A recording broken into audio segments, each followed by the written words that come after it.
You're going to listen to an interview with Dr. Richard Stammler on a rather unique field of past life regression. Dr. Stammler is the director of the Warrenton Inner Healing Center, where he conducts clinical hypnotherapy and past life regression. Dr. Stammler is also the editor of the International Journal of Regression Therapy. He has a PhD in transpersonal psychology. As for myself, I always have a deep curiosity in the nature of life and the consciousness behind it. I met Dr. Stammler in the Colorado Self Conference a few years ago, where he presented a lecture on multidimensional self and past life regression. His idea of seeing past and future lives as multidimensional aspects of ourselves that are accessible to us caught my attention. Later in the group regression session, he also led us from the intellectual understanding to the direct experience of this concept. This was a profound experience for me, for it not only allowed me to experience a much deeper dimension within, beyond space and time, it also brought about the recognition of the intelligence within that transcended our egoic boundary. I thought this knowledge was meaningful to share, and Dr. Stammler kindly agreed to an interview. So this is part 1 of the interview, and we are going to look at what is past life regression and how it works. Thanks for being here, Dr. Stammler. To get started, do you mind telling us about your background and how you get into past life regression? Sure, I'd be glad to do that, Pai Chi. So I think my background or my interest in psychology started the way it starts for a lot of people, and that is I wanted to understand myself. And in understanding myself, I also wanted to understand life. The two were tied together. And so I've had some turbulence in my life, very early in my life, in that I was born in Poland during World War II. And my mother had to flee the Russians coming into Poland. And ultimately, our family came to this country as refugees in 1952. So in my psyche is a period of time that had a lot of want, like hunger, had fear and danger, very real fear and danger, and also there was a transition of cultures between a European and my background and my family is somewhat fundamentalist in religious orientation, to coming to this country and studying psychology and learning that what it takes to be a whole self. So that got me interested in psychology. And then, of course, like every psych major, you find out that after 4 years, all you're qualified to do is sell encyclopedias. And nowadays with the internet, you can't even do that. So I entered into a master's program in general psychology and then started a PhD, but didn't complete it. Because that was the era of the Vietnam draft, I ended up going into the Air Force and was a pilot for some years. And when that finished, I said, okay, it's time to get back to the inner self and psychology. And I started reading a bunch of new age books. I was curious about what hypnosis was, so I took a weekend course in hypnotherapy. And when I felt like I understood that, I learned about past life regression. And that could be folded under transpersonal psychology.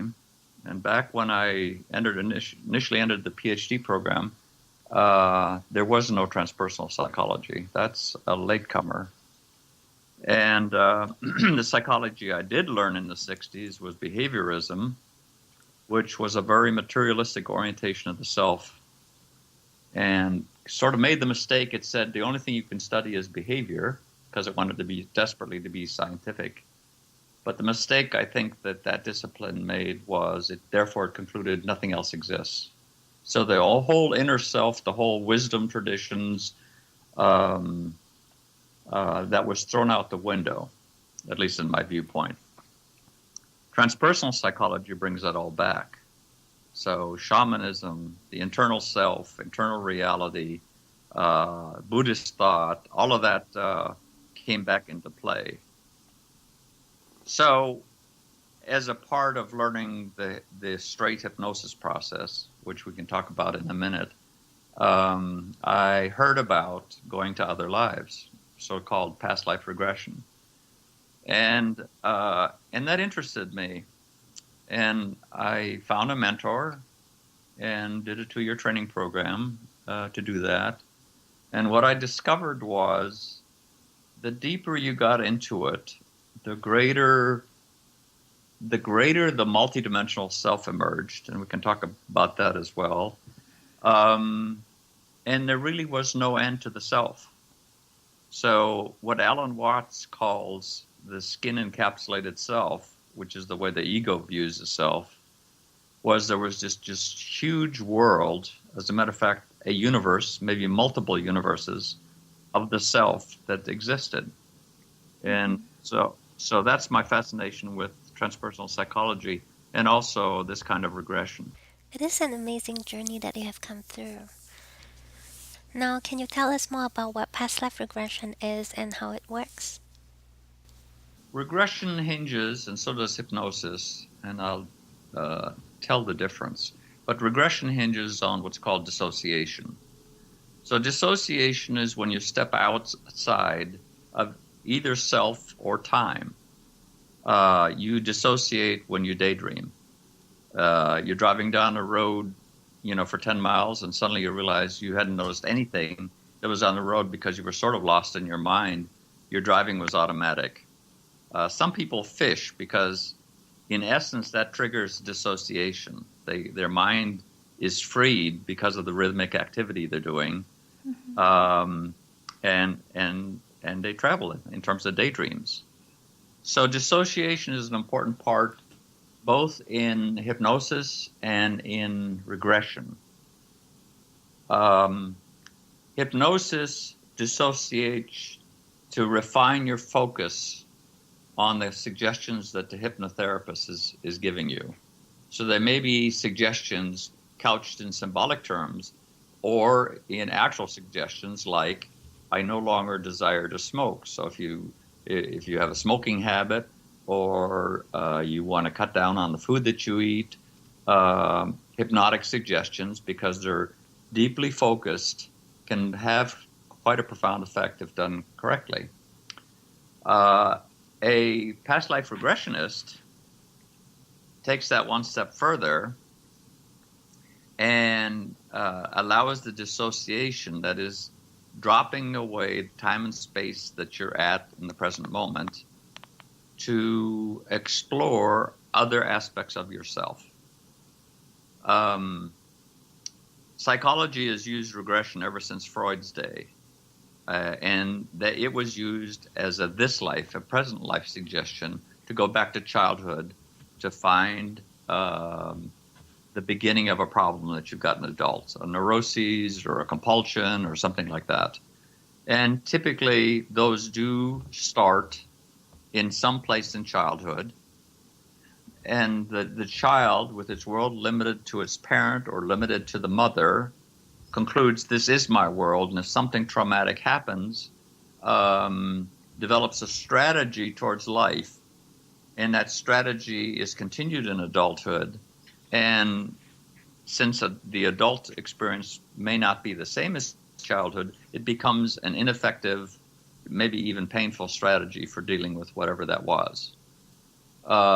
So psychoanalysts, I think counselors nowadays don't tend not to do that so much, but traditionally used hypnosis, which is a form of relaxation and focus, to get the client back into childhood and find out where did the problem start. Now, as Brian Weiss so beautifully discovered in his book, Many Lives, Many Masters, occasionally, and this has happened to more than one psychoanalytic professional, they would get frustrated and not be able to find the source of the problem, and then say to the client, go back to where this problem started, and be shocked to find that the client is in a so-called past life. And of course, Brian Weiss now has written several books, and there have been converts to the whole business of past life regression based on that kind of experience. So dissociation is the key, and dissociation in a very simple terms is just getting outside of where you are in terms of the self and the time that you're in to allow your mind to go to another place.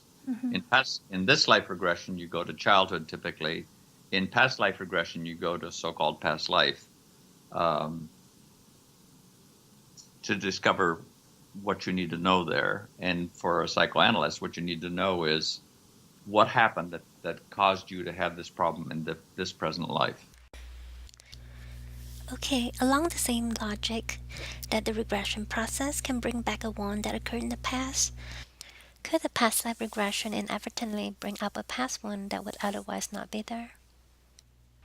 So that's a great question, and that's a common perception. Um, so the process for doing doing therapy of this kind uh, is the client. You have to back up and you have to say, okay, so the client comes in and says, I've got this problem with X. All right. So the problem might be that you always find the wrong kind of man. The problem might be that you fear authority. The problem might be any number of things. Okay. Yeah. Why do I have a reluctance to do X? I have this burning to drive to write a book, and I can't bring myself to do it. What's the problem?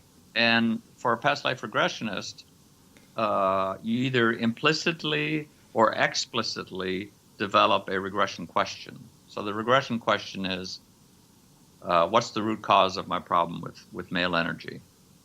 Or what's the root cause of my problem that I don't have sympathy? Any number of those things.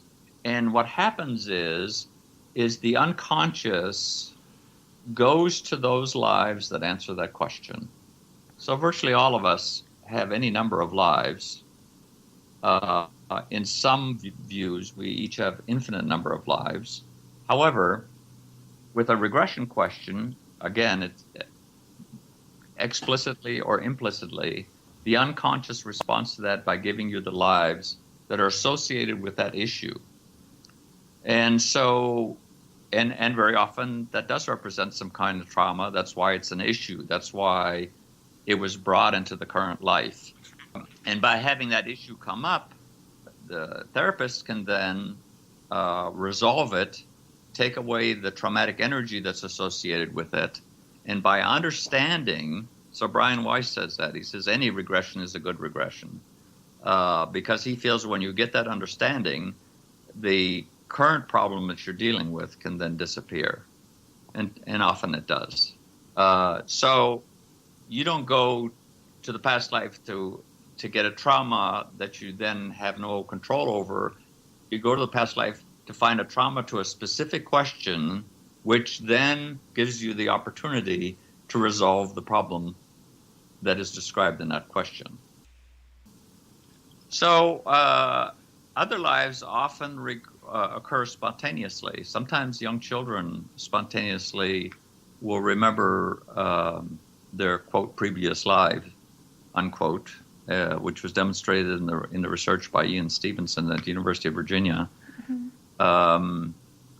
Sometimes you run into and have exchanges with the past life in a dream state, and sometimes that occurs in other altered states of consciousness, so-called altered states of consciousness. So even under a condition of smoking marijuana or some other psychotropic drug, this material will come up. Now, you may not recognize what it is, but through the therapy and go into that life, you can say, yes, that was the connection in the dream state.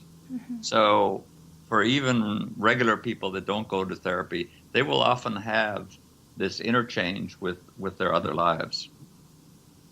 Usually it's working a problem that they're working. So what you're saying is, sometimes even unknowingly, we've been connecting with our past life. However, many people still question it though, so could you talk about how it is even possible? Okay, so there's an issue here of worldview.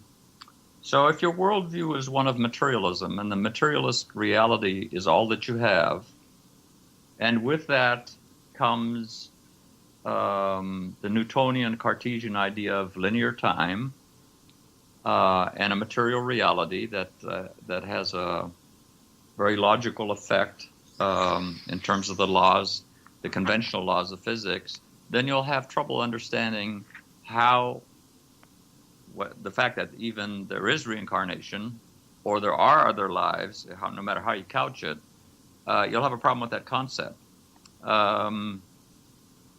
In terms of physics, there's research out there that shows, if not proves, that the mind is non-local, meaning that the mind is not limited to a Newtonian view of reality, where material things impact other material things, and that's the only way it can be. So the research there that was done was research into remote viewing, and this was done by the CIA, by the government.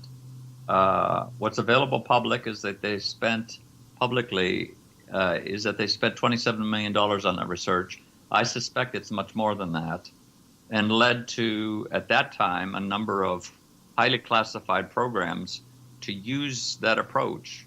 So what happened is there was information that the Russians had engaged in this kind of research, and our belief in it was that couldn't possibly be true, but if it is, we sure need to know about it. So there are two researchers, Russell Targ and Harold Puthoff, both laser physicists, who were asked to do this research, and I won't go into why. There's history available on that. And they devised some experiments that in the final analysis showed that this process can be done highly effectively. Now, the protocol they came up with, the scientific protocol they came up with, really, the first step is dissociation. So they call that the cool down phase. And just like you would do in hypnotherapy or hypnosis, they used their own techniques, but that's what it did. So that you transcended your current position in space and time with the mind. And then the protocols very carefully created the condition where the analytical left brain, for as long as possible, was kept out of it. So as you find with a lot of psychic kinds of activities, they tend to occur more in the right brain, typically. Mm-hmm. And what they found out was that mentally they could access information anywhere in space and time. So they could access information on Jupiter and foresee what one of our Vanguard space probes was going to see when they flew by. Or typically in the intelligence community, and this is public documented in books and stuff, and this is published in scientific journals, they would be given, the remote viewers would be given either a latitude, longitude, and the question is what's there, and they would very accurately describe what is there. Not only the physical component, but the psychological component as well. Mm-hmm. Or they might be given the latitude, longitude of a satellite picture taken overhead and say, there's a big structure, tell me what's inside it. Mm-hmm.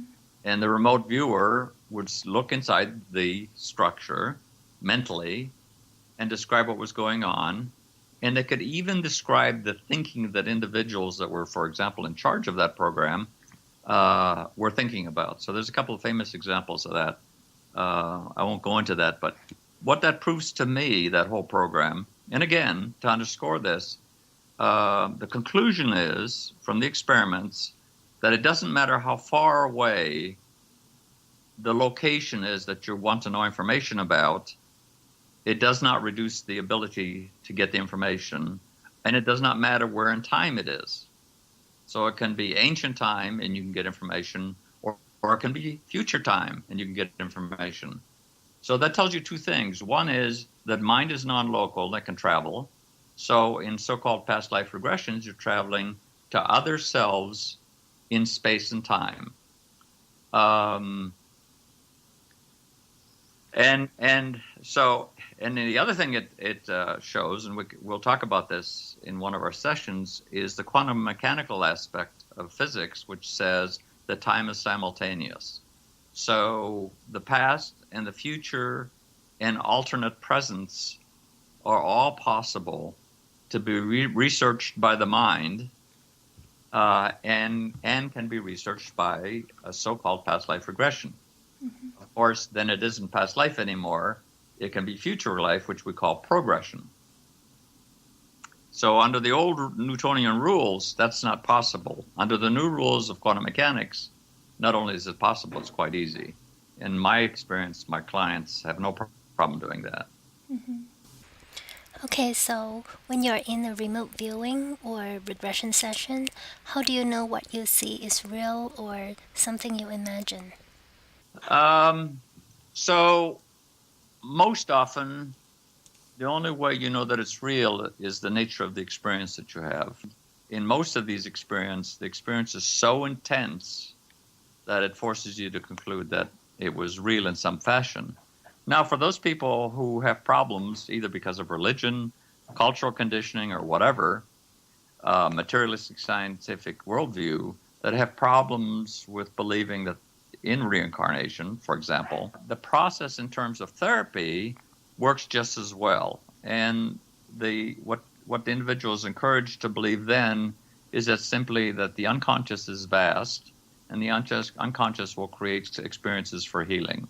And you don't have to answer the question, is it a real regression or isn't it? Mm-hmm. But it's quite easy to tell whether it's fantasy or not. Mm-hmm. And very often a therapist will encourage you, at first you make it, and then at first you fake it, and then you make it.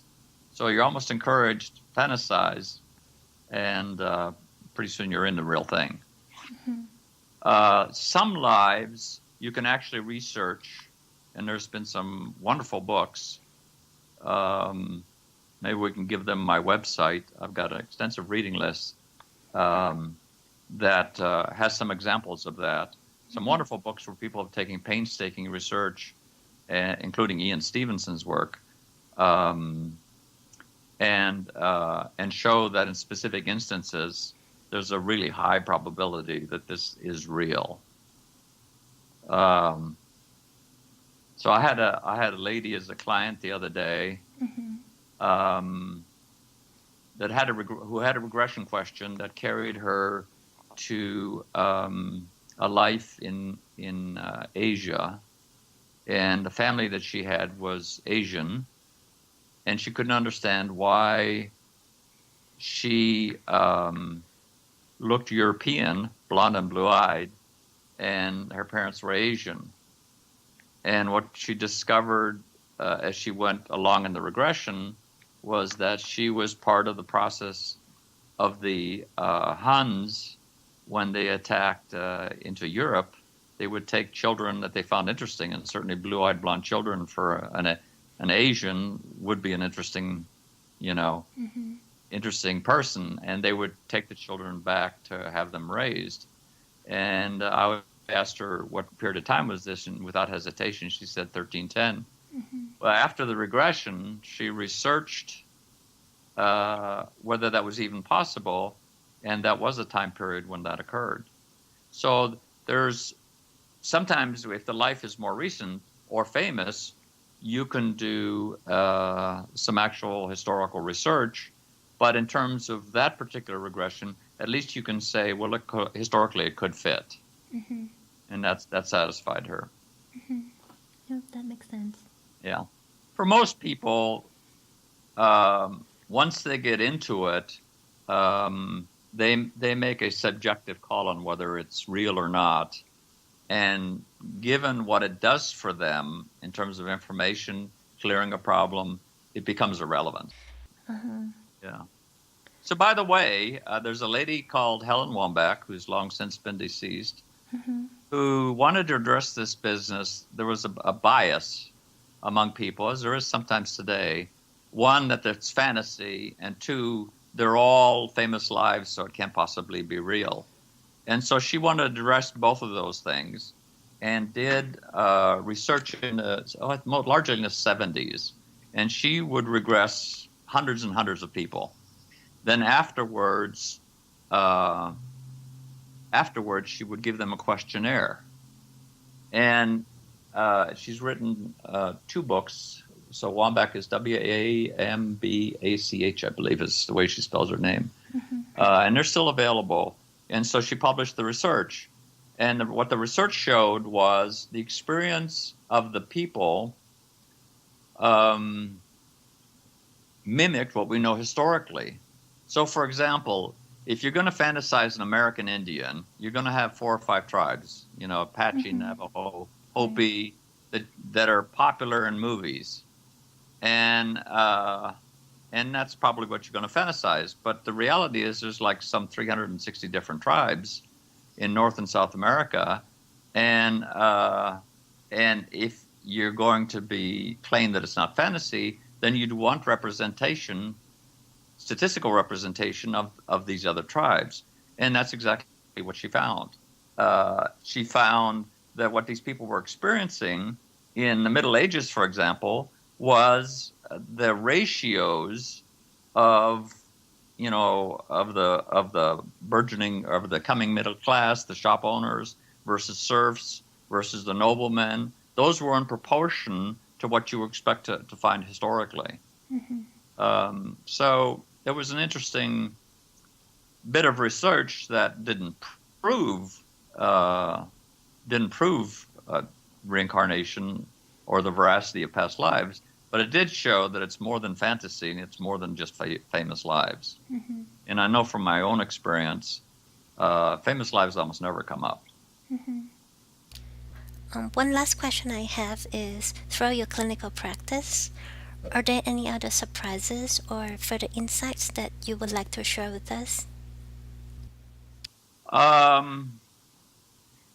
So I think what happens, the surprises are, as you work with the material, the expansion of your worldview. What happens is that your idea of the self, to put it mildly, gets expanded to the level of the universe. And I mean that literally. And we'll talk about that in quantum mechanics a little bit. But so that's the big surprise. And the fact that, so I'll just give a hint. I don't want to go into a lot right now. We will in another segment. Okay. But the hint that the self is not just a human self, that the self goes well beyond that, and allows for other experiences. And so that's the fascinating part. So in a sense, we are really much larger than the self we currently know. That's right. Yeah, we're more than the physical self that we know, certainly more than the ego. The ego is really the smaller part of us, although the ego thinks it's in charge. So I hinted at it a little bit earlier, and part of the self, there's a concept in physics, comes out of quantum mechanics, but it comes also other aspects of physics, of simultaneous time. And what it says is, and even Einstein made mention of this, is that the mind creates linear time to make sense of things. But really outside of the mind, time is simultaneous. That is, the past, the present, and the future all coexist. And if that's true, then we ought to be able to progress rather than regress. So progression is going forward in time. And my clients do that regularly. And so that what this doesn't say, and again, we'll discuss this another time, but what doesn't say is the future, because you can see it, experience it, is not preordained, is not what's the word I'm looking for? Fixed in stone. Right. But it is available. It is available to you. And so that's another fascinating dimension of so-called past life regression, which is other life. Which means you can see into probabilities. Well, that's the other part of it. Yeah, which is the other part of it. And that's why it doesn't take free will away from you. You're seeing into probabilities. That's correct. So yeah, and the progression in the field is not really that new. There were regressionists who routinely, and Brian Weiss wrote a book about this, but there are many others who routinely use a future life in order to heal the present life. As a matter of fact, there's a past life regressionist called Goldsmith, is his name, and he wrote an article one, maybe your problem came from the future and not the past. So he routinely used future lives as a way to heal therapeutically, which is fascinating. How does he use the future self to heal the current self? Is it because the future self is more mature and complete? Okay, so that's a linear view of reality. Even if you are looking at the future, that is, there's this notion of progression, and in a non-linear view, you could just as easily go from the present life in the present modern day to going back to the pyramids and be a part of building the pyramids. Right. So in that sense, there is no linear progression. In that sense, there is an evolution of the self and an expansion of the self, but that evolution is not time bound. So in Goldsmith's case, he had an individual that had certain anxieties, and when he progressed him into the future, he found out that he was a scientist working on a nuclear program, and because of his arrogance and his inability to bring others into the project, made a mistake and caused a nuclear explosion.